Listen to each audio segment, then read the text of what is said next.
Rasulullah bertanya, siapa wanita yang paling bagus? Wanita yang paling bagus. Wanita yang paling bagus tuh kayak apa? Kalau bahasa kita, wanita yang paling cantik itu kayak gimana sih? Para sahabat Nabi bingung menjawab. Ada yang ngomong mungkin dalam hatinya berkata, mungkin sholatnya ya, mungkin puasanya, mungkin semuanya pakai mungkin. Pada bingung, pada noleh ke sana kemari, tidak bisa menjawab wanita yang paling mulia itu seperti apa.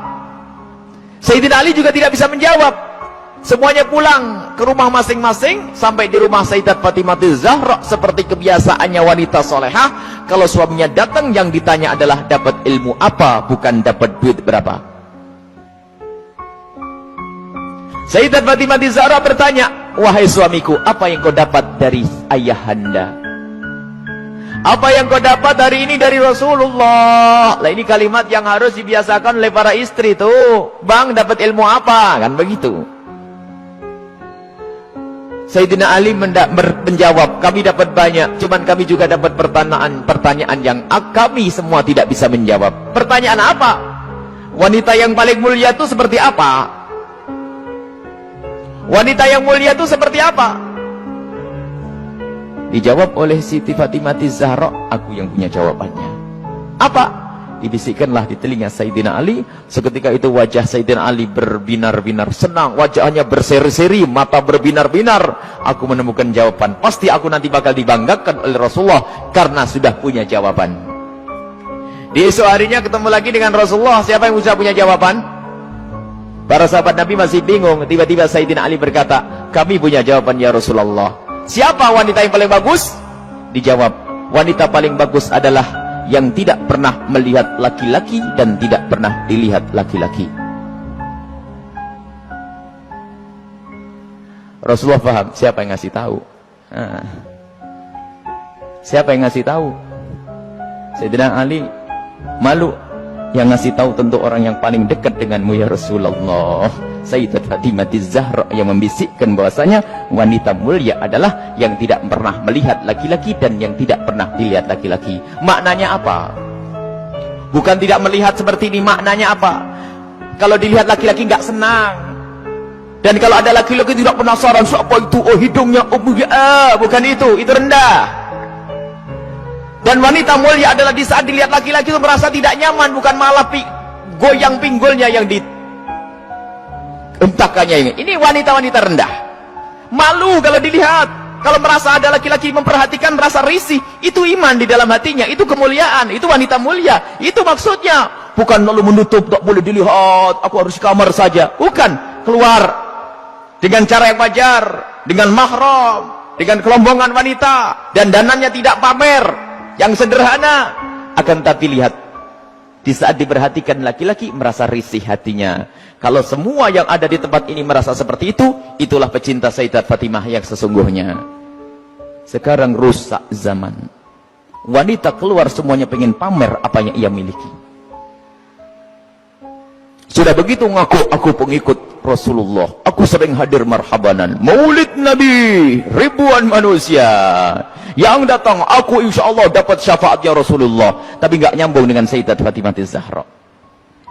Jadi kita harus berusaha untuk menjadikan diri para wanita-wanita ini merasa tidak nyaman, tidak senang kalau tubuhnya diperhatikan oleh kaum pria. Ini iman, itu kemuliaan. Jadi tidak nyaman. Dan itu ada sifat-sifat semacam ini. Ada merasa risih. Ada yang Masya Allah kalau sudah diperhatikan merasa, waduh wajahnya mulai putih, kuning, hijau tuh.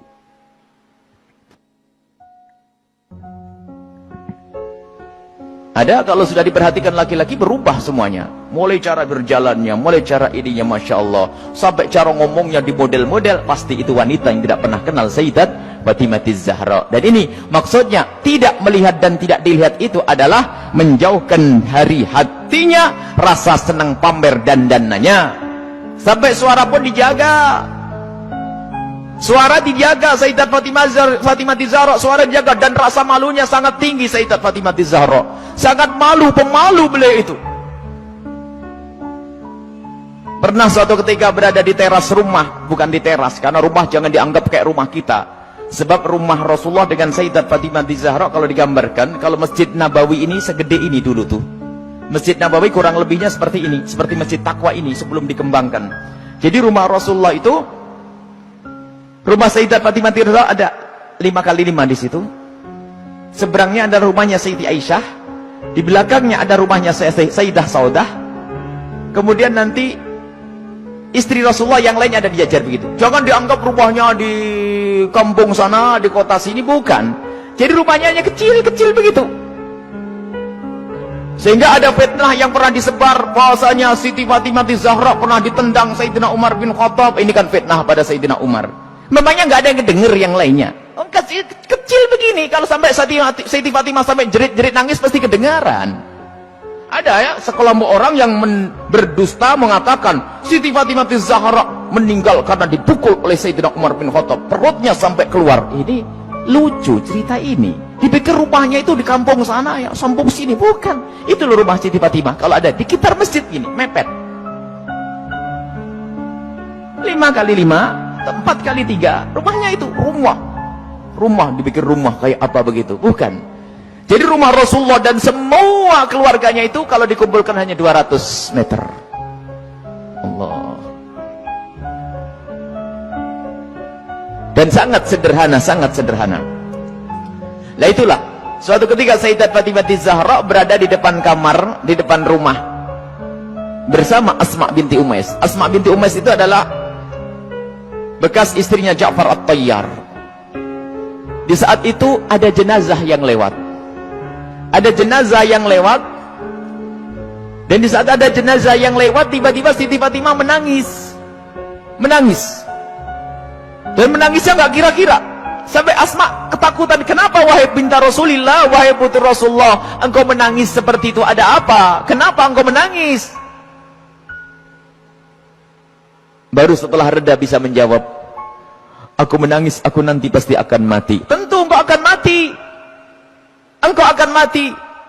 Bukan masalah kematian, tetapi aku tidak ingin nanti seperti itu. Kenapa dia?